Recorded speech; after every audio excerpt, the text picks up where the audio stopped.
क्या कहने आप लोगों के सामने आऊं और क्या बात करी जाए। कभी शब्द कम नहीं पड़ते थे, लेकिन आज खोजना पड़ रहा है, सोचना पड़ रहा है कि क्या कहा जाए। क्योंकि पिछले 7 दिनों से 8 दिनों से जो आप लोगों ने मेहनत की, और उसमें से कुछ ऐसे भाई थे जो सिर्फ प्रत्यावेदन जमा करने आए थे, लेकिन अधिकांश लोग ऐसे थे जो एक दिन की तैयारी करके आए थे। लेकिन उन्होंने 8 दिन जो लड़ाई लड़ी है, उसका परिणाम भले अभी कुछ ना दिख रहा हो। देखिए, सबसे पहले एक मुद्दा है जिस पे बात करना बहुत ज़रूरी है। कुछ भाई हमारे बहुत निराश हैं कि हमको कुछ मिला नहीं, हमको खाली हाथ वापस लौटना पड़ा। तो मैं उन सभी भाई बहनों से कहना चाहता हूँ कि आप निराश मत होइए। आपको कुछ मिला नहीं, ये आप अभी मत तय करिए। आपने जो कार्य किया है, जो काम किया है, जो मेहनत यहाँ की है, वो व्यर्थ नहीं जाने वाली है। उसका इम्पैक्ट जो होना था वो हो गया है, वो पहुँचा है।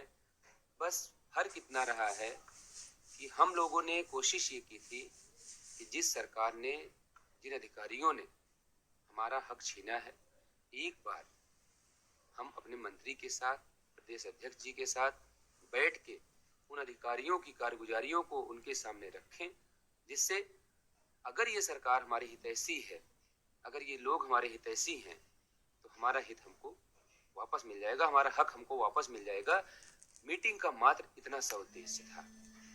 लेकिन अभी मैं थोड़ी देर पहले माननीय बेसिक शिक्षा मंत्री जी का वीडियो देख रहा था कि जब वो कल मीटिंग में जा रहे थे हम लोगों के साथ बैठने, उसके पहले ही मीडिया वालों ने, चूंकि हम लोगों ने पहले से ही मीडिया वालों से बात की थी कि हमारी मीटिंग आज माननीय बेसिक शिक्षा मंत्री जी के साथ होनी है, तो प्लीज आप सभी लोग रहें तो शायद हमारा भला हो जाए। तो जब मैंने अभी वो वीडियो देखी तो उसमें मुझे एक चीज समझ में आ गई कि हम लोगों से मीटिंग करने से पहले ही माननीय बेसिक शिक्षा मंत्री जी पूरी तरह से अपने अधिकारियों से पूरी तैयारी के साथ आए थे कि परिणाम जो है वो उन्होंने पहले से तय कर रखा था। उन्होंने सोच लिया था कि कोई भी साक्ष्य होगा, कोई भी तर्क होगा, हमें मानना ही नहीं है। हम लोगों ने सब कुछ करीब 2.5 घंटे हमारी मीटिंग चली है उनके साथ। ऐसा कोई साक्ष्य नहीं था, ऐसी कोई बात नहीं थी जो उनके सामने रखी ना गई हो। ऐसी कोई बात आपकी नहीं थी, ऐसी कोई पीड़ा आपकी नहीं थी जो वहां तक नहीं पहुंचाई गई हो। लेकिन जब अधिकारी फंसते थे तो माननीय मंत्री जी उनको बैक करते थे, उनकी तरफ से बोलते थे। और माननीय स्वतंत्र देव सिंह जी प्रदेश अध्यक्ष हैं, उनकी तरफ से जो प्रतिनिधि वहां पे थे, कहना गलत होगा कि उन्होंने हम लोगों का पक्ष नहीं सुना या हमारी तरफ से उन्होंने बात नहीं रखी। उन्होंने हमें पूरा मौका दिया, कई बार अधिकारियों को टोका कि आपने अपनी बात पूरी रख दी तो बच्चों को भी पूरी बात रखने दीजिए। तो जितना उनकी हैसियत थी, जितना वो कर सकते थे, उतना उन्होंने हमारे लिए करने की पूरी कोशिश की। निष्कर्ष ये निकला, मंत्री जी ने लास्ट में जब ये बात बोली कि देखिए, जो जो बातें आप कह रहे हैं, अगर हमारे अधिकारी कह रहे हैं कि पूरी लिस्ट सार्वजनिक करना ये निजता का हनन होगा, हमारी गोपनीयता भंग होगी इससे, तो हम इनको ये नहीं कह सकते कि नहीं आप लिस्ट प्रकाशित ही करिए। लेकिन हाँ, यदि आप कह रहे हैं कि सारे गुणांक, जिसका जिस गुणांक पे चयन हुआ है वो सार्वजनिक होना चाहिए, तो उसके लिए 3 दिन का आप उन्हें वक्त दीजिए। 3 दिन में पहले तो उन्होंने कहा कि हम आपको दे देंगे, फिर उन्होंने कहा कि ठीक है सर, हम इसको वेबसाइट पे डाल देंगे तो सारे लोग देख सकें। तो हम लोगों ने कहा ठीक है, आप उसको वेबसाइट पे डालिए। लास्ट में जो हमारी बहन दीपशिखा पाल जी थी, वो गई थी, उन्होंने और सभी लोगों ने एक सुर में पिछली भर्ती में जो 6,000 लोग बाहर हुए थे उनकी बात उठाई, और ये बताया गया कि पिछली बार कैसे हमारे ही भाई बहन कुछ बाहर हो गए थे तो उनको आप ही ने आशीर्वाद दिया था, इस बार भी आपके बच्चे हैं तो हम बिना आशीर्वाद लिए आपसे बाहर नहीं जाएंगे। तो इस पर उन्होंने कहा कि पिछली बार जो हुआ था वो अनफॉर्चुनेटली हो गया था। उनके अधिकारियों ने कहा और मंत्री जी ने भी उसमें सहमत बताई कि हाँ सही है, वो बाद में सुधार लिया गया था। तो वो जो बच्चे थे तो वहाँ अनफॉर्चुनेटली सुधार लिया गया था। लेकिन इस बार जो हो रहा है ये पूरे सिस्टम से हो रहा है, पूरी प्लानिंग से हो रहा है। इसमें अगर गलती भी है तो इसको आप साबित करिए। हम लोगों ने जब सारे साक्ष्य रखे तो उन पे हालांकि उनका कोई जवाब नहीं था, लेकिन फिर वही बात मैं दोहरा रहा हूँ कि जहां उनको लगता था कि अधिकारियों की गर्दन फंस रही है तो वो क्या करते थे, मंत्री जी वहां उनको खुद बचाते थे कि अरे भाई ऐसा नहीं, ऐसा भी हो सकता है, हो सकता है। हमने भास्कर भाई ने, हमने और रविंदर ने, प्रदीप बघेल ने, दीपशिखा सिस्टर ने और जो दो हमारे अमित और आर के रोहित कुमार थे, सब ने एक सुर में यही बात बोली कि सर हो सकता है नहीं, हमारे पास पूरे साक्ष्य हैं, आप इनको देख लीजिए। अभी परसों की डेट का, शुक्रवार की डेट का माननीय सुप्रीम कोर्ट का जजमेंट है कि आप कोटा के नाम पे किसी को जबरन नहीं भेज सकते। एक सिंपल सा क्वेश्चन हम लोगों ने उनके सामने रखा कि जितने भी शिक्षा मित्र हैं जो परीक्षा के टॉपर हैं और ओबीसी कैटेगरी के हैं, तो उनका चयन आप किसमें मानते हैं? उनका चयन आप जबरन कैसे रिजर्व कैटेगरी में ट्रीट कर सकते हो? तो आपके पास भी अनरिजर्व कैटेगरी के पद खाली है, तो 50% आप पहले करिए। तो नहीं, हमारा नियम ये है कि पहले हम 20% महिलाओं का रिजर्वेशन अलग करेंगे सीटें, उसके बाद उसको 50% अनरिजर्व, फिर 50% रिजर्व कैटेगरी का बांटेंगे। हम लोगों ने कहा कि आपका जो भी लॉ हो वो हमको आप दीजिए, जिसमें हम देख सकें कि आपको 20% महिलाएं कैटेगरी में ही शिफ्ट करनी है। ये अलग बात है कि वो सारे मानक अनरिजर्व कैटेगरी के पूरे करती हैं, तो उनके पास कोई साक्ष्य नहीं था दिखाने के लिए।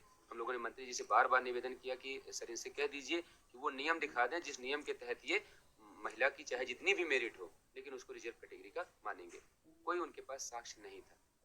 तो ऐसा नहीं है कि कल की मीटिंग के बाद हमारे लिए सब कुछ खत्म हो गया है। बस ये हुआ है, मंत्री जी ने एक बात और वहाँ पे कही कि ये लोग जो है, मैं देखता रहता हूँ टीवी पे, और ये लोग जो है कहते हैं कि हमारा हक छीन लिया गया, हमारा अधिकार छीन लिया गया, तो हम इसीलिए हम आज हम बैठे हैं मीटिंग में। तो जो पिछले 7 दिन की आपकी मेहनत थी, आज लखनऊ में कोई ऐसा नहीं है जो आपकी तकलीफ नहीं समझता हो। अब मुद्दे की बात पे हम लोग आते हैं कि आगे क्या होना चाहिए।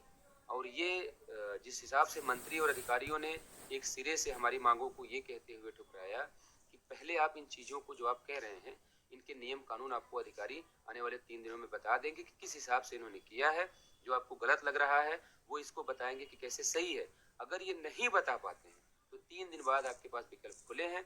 एक बार मेरे साथ आप लोग और बैठिएगा। माननीय मंत्री जी ने ये बात बोली है कि एक बार हमारे साथ आप लोग और बैठिएगा, हम कोई ना कोई रास्ता देखेंगे। हालांकि अब मैं स्पष्ट कर देना चाहता हूँ आप सभी लोगों के बीच में कि पर्सनली मुझे और पूरी टीम को ये नहीं लगता कि माननीय बेसिक शिक्षा मंत्री जी हमारे लिए कोई रास्ता निकालेंगे, क्योंकि यदि उनको रास्ता निकालना होता तो वो हमारी मीटिंग में बैठ के अधिकारियों की पैरवी न कर रहे होते। कम से कम हमारी पीड़ा जो सुन रहे थे, हम लोगों ने कई बार उनको ऑर्डर दिखाने की कोशिश की कि माननीय मंत्री जी ये ऑर्डर देख लीजिए, इस ऑर्डर में साफ साफ लिखा है कि आप जबरन किसी को कैटेगरी में नहीं ठूस सकते। अगर उसकी योग्यता, अगर उसके नंबर्स अनरिजर्व कैटेगरी के बराबर हैं तो पहले उसका चयन आप अनरिजर्व कैटेगरी में करिए, यदि नहीं होता है फिर आप उसको रिजर्व कैटेगरी का मानिए। लेकिन मंत्री जी ने उन ऑर्डर पर नजर भी फेरना जो है, नजर डालना भी उचित नहीं समझा, और हम लोग जो ऑर्डर उनको दे रहे थे उन्होंने देखा तक नहीं। सिर्फ वही ऑर्डर्स देखे जो उनके अधिकारी उनको दिखाते थे, और बिना देखे उसमें सहमति करते हाँ हाँ ये है ऐसा सही है। तो अब कुछ लोग नई दुकानें सजनी शुरू हो गई हैं, नए नए प्लेटफॉर्म्स आ रहे हैं, नए नए लोग सामने आ रहे हैं कि अब हम ऐसा करेंगे, हम वैसा करेंगे, हम ऐसा करेंगे, हम वैसा करेंगे। एक छोटा सा उदाहरण दूंगा, शायद पूरी बात आप लोगों को समझ में आ जाए। अभी कुछ दिन पहले की बात है, एक दुर्दांत अपराधी जिसका एनकाउंटर किया गया उत्तर प्रदेश सरकार द्वारा, या यूँ कहिए कि एक नरपिशाच था जिसका एनकाउंटर किया गया उत्तर प्रदेश पुलिस द्वारा, और जो कि बहुत ही सराहनीय कार्य था, और ऐसे लोगों का समाज में रहना किसी के लिए भी अच्छा नहीं था। लेकिन उसके एनकाउंटर होने के बाद वो जिस भी समाज से था, वहाँ के सारे लोग एक साथ खड़े हुए, एक सुर में इस घटना का विरोध किया। जो भी प्रक्रिया थी उस प्रक्रिया के तहत आप उसको सजा देते, हमें मंजूर था, लेकिन उसकी इस तरह से हत्या क्यों की गई? जानते हैं उसका इम्पैक्ट ये हुआ कि सारे के सारे समाज के लोग एकजुट हो गए। एकजुट होने के बाद जो विरोध का स्वर उठा है, सरकार बैकफुट पे आई है। कई ब्राह्मण मंत्री लगा दिए गए बैक करने के लिए, जो डैमेज हुआ था उसको कंट्रोल करने के लिए, और सरकार को बैकफुट पे आके सब कुछ वहीं पे रोक देना पड़ा। आगे से उनके खिलाफ घटनाएं बंद हो गई। उनके हक अधिकार की तरफ कोई एक आंख उठाकर नहीं देख सकता। उसकी एकमात्र वजह है उनका एकजुट होना।